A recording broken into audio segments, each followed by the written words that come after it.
देश में वंदे मातरम गीतनी सार्ध शताब्दीनी उजवणी थई रही है। આજના દિવસે એટલે કે 7મી નવેમ્બર 1875ના રોજ બંગાળના શ્રેષ્ઠ સાહિત્યકાર બંકિમચંદ્રજી દ્વારા વંદે માતરમના ગીતની રચના થઈ હતી। ત્યારબાદ 1896માં સૌપ્રથમ વખત ગુરુવર્ય રવિન્દ્રનાથ ટાગોર દ્વારા તેનું જાહેરમાં એક ગીત ગવાયું હતું। વંદે માતરમના ફક્ત મૂળ મંત્ર સાથે હજારો ક્રાંતિકારીઓએ શહાદત વરસી છે અને તેની સાથે દેશને સ્વતંત્રતા મેળવવા માટે પોતાના જાનની કુરબાની આપી છે। એવા વંદે માતરમના ગીતને જ્યારે 150 વર્ષ પૂર્ણ થયા છે ત્યારે દેશના યશસ્વી વડાપ્રધાન શ્રી નરેન્દ્રભાઈ મોદીજી દ્વારા દિલ્હી ખાતે અને ગુજરાત રાજ્યના માનનીય મુખ્યમંત્રી શ્રી ભૂપેન્દ્રભાઈ પટેલ સાહેબ દ્વારા ગાંધીનગર ખાતે આ કાર્યક્રમનું આયોજન કરવામાં આવ્યું હતું।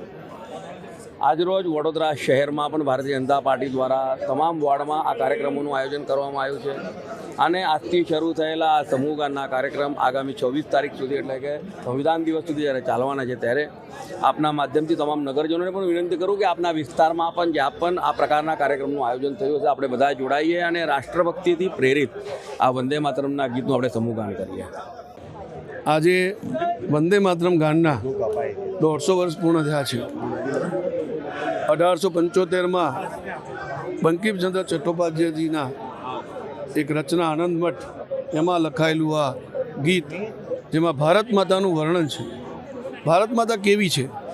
સુજલામ સુફલામ ત્વમ હિ દુર્ગા દશપ્રહણ ધારિણી એવા અનેક પ્રકારના શબ્દોથી ભારત માતાનું વર્ણન કરવામાં આવ્યું છે। આદરણીય અટલ બિહારી વાજપેયીજી પણ કહેતા કે ભારત એક ભૂમિ કા ટુકડા માત્ર નહીં है, એ જીવતા જાગતા રાષ્ટ્રપુરુષ છે। તો આજે આપણા દેશના જે આંદોલન થયા એમાં સૌથી મોટું જે આઝાદીનું આંદોલન થયું એમાં ક્રાંતિકારીઓ, શહીદો, આંદોલનકારીઓ સૌએ આ વંદે માતરમ નારાને ગૂંજતો કર્યો હતો। વંદે માતરમનો નારો એટલો બધો ઊંચો અવાજથી સંભળાતો કે અંગ્રેજોએ પણ એના પર બેન મૂક્યો હતો, છતાં પણ આપણા શહીદો હસતા મુખે ફાંસીના માચડે વંદે માતરમ બોલતા બોલતા ઝૂલી ગયા છે। કેટલા લોકોએ લાઠીઓનો માર સહન કર્યો છે, કેટલા જુલ્મો આ વંદે માતરમ બોલતા બોલતા સહન કર્યા છે।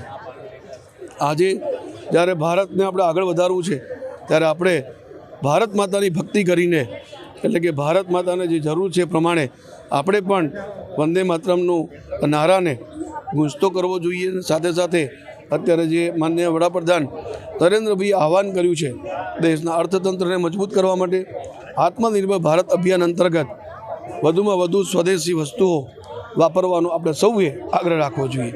ધન્યવાદ।